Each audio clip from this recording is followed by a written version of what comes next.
Hey guys, and welcome back to another Axel 72 video, and today I'm back with another interview and I'm here with Jack Mcgann. How are you, lad? I'm good, mate. Thanks for having me on. I very much appreciate you coming on. So you're a 29, you're 29, you're a super welterweight slash lightweight. Yeah, You're 11-5 in MMA and you're 6-0-1 in boxing. yeah. And if you're on around here and you haven't subscribed, please do so. Like the video if you're doing the like video. And yeah, we'll get straight into this. So obviously you do boxing and MMA, which is the first person I've ever interviewed that does both. So my first question, which I always like to ask, is who inspired you to get into boxing slash MMA? 100% my dad. It was more so. It was a very I wouldn't say it was forced on me completely. Well, it was. It was forced on me early on, and I fell in love with it. Right. I think my dad wanted me to be able to look after myself, and then he owned the gym, which ended up being one of the biggest gyms in the world. But it started off as nothing, and he just, as I said, got me in just so I could look after myself and handle myself, because the world's tough, isn't it?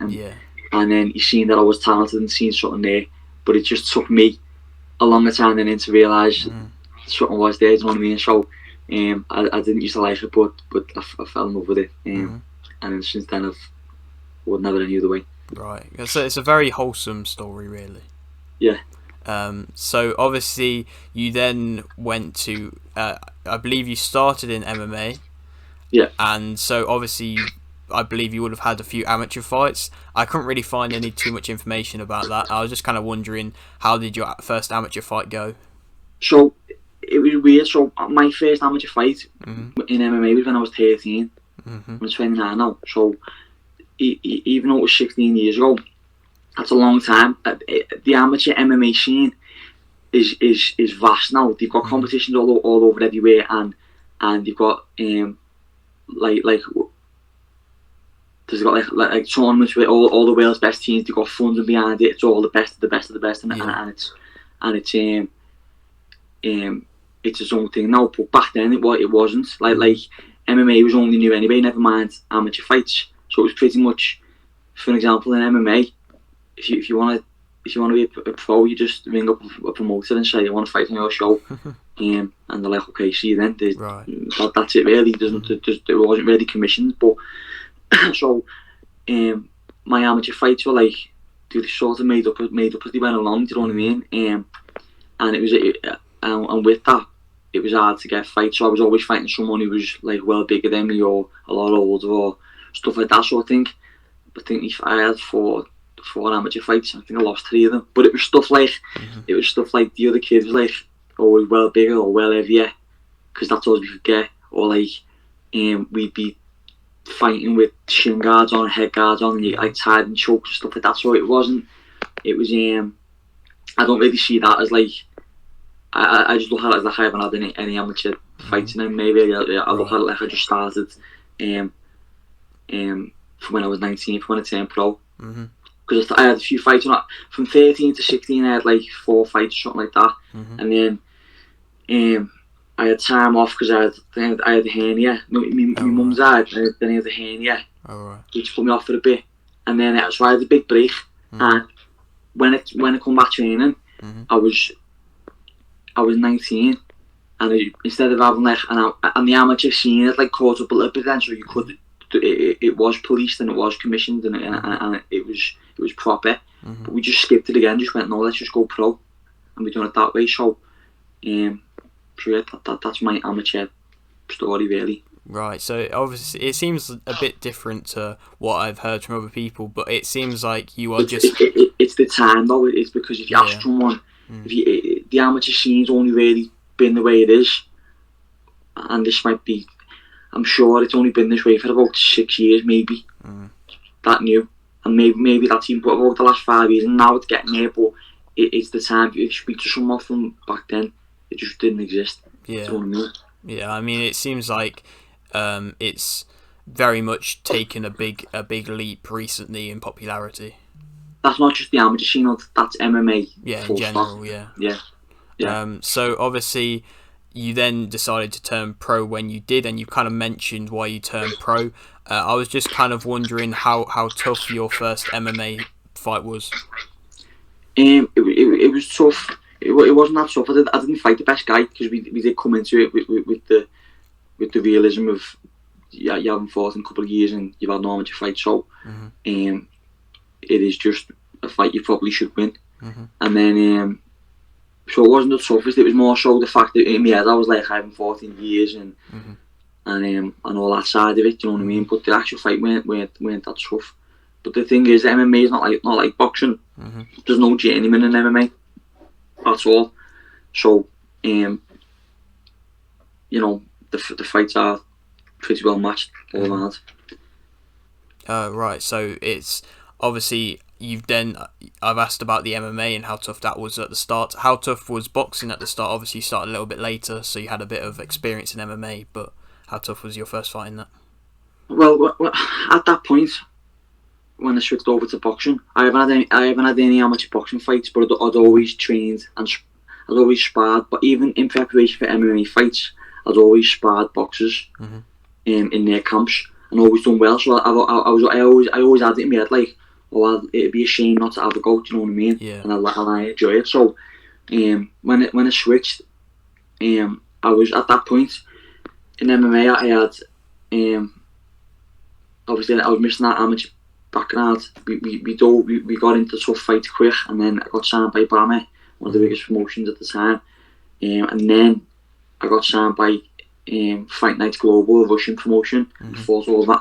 So fought all around Russia. I had 5 fights at a really elite level, all around that country. So by the time I switched to boxing, I'd had 5 top draw opponent fights in big stadiums all around the world, the massive promotion. So the change was it was easy in that sense. It was more the fact, again, the same question like, I haven't done this before and what's it going to be like, and how the change going to be and blah blah all that.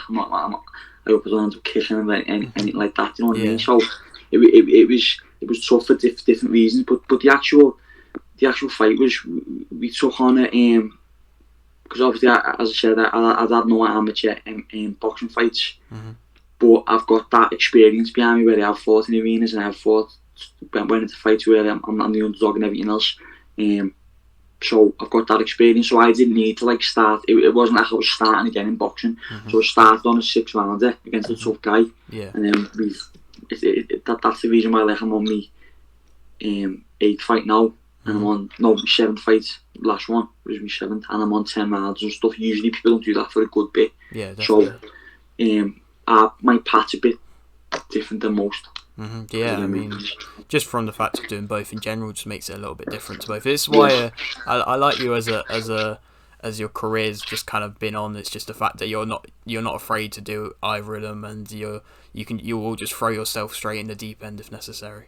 Yeah, well, my philosophy on it is, you see a lot of fighters who they've had 10 plus fights, they haven't fought no one, and they're just knocking people over, and they're not taking that step. But a lot of them, sometimes it happens where when they do take that step, they just can't do it. For whatever reason, they just can't do it, and they could have found that out. You need to find that out at the right time. You know, just as much as people say, oh, they're going at it too early, like they're taking a risk too early, you can also do just as much damage to your career by playing it safe for too long. Do you know what I mean?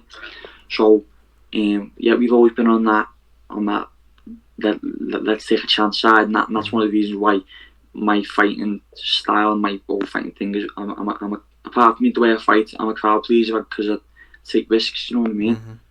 Yeah, I mean, you do seem like that, but obviously in MMA you had a couple of, you had 5 defeats. How hard is it bouncing back from a defeat? You know, I've reflected on them a lot, and it's like, as much as I sit here and say I got amateur fights and I'm sort of proud of it, there's definitely a lot of lessons I could have learned if I would have took a more conventional path. So, you know, every man beat me fair and square, but out of the fight, I think one was a bad decision in Russia. It was just I'm in Russia fighting a Russian. I had no chance of winning that fight. And I'll just be honest about that. And then the others were like, there was like two what you saying beat me, and then the other two sort of threw away a little bit, like they were my fight to lose. You know what I mean? And as I said, the no excuses. I got beaten. They're still there and whatever. But when I was fighting in Russia, I was only 23 as well, and I even so about learning lessons. I didn't learn. I didn't make any changes when I should have. So I think, you know, I'm unbeaten in boxing, but my second fight in boxing, my second fight in boxing is when I think I finally went, because I got a draw against someone I should have beat. Watching the fight back, I won that fight, but yeah, I got a draw, and that was like, I was looking at it going, you should go for MMA, you're having this fresh start, and you could have won that fight, and you and you handled the strain, blah blah, and there's things I could have done better, and that's when I think I learned all the lessons, and I look back and look at them all. So, I've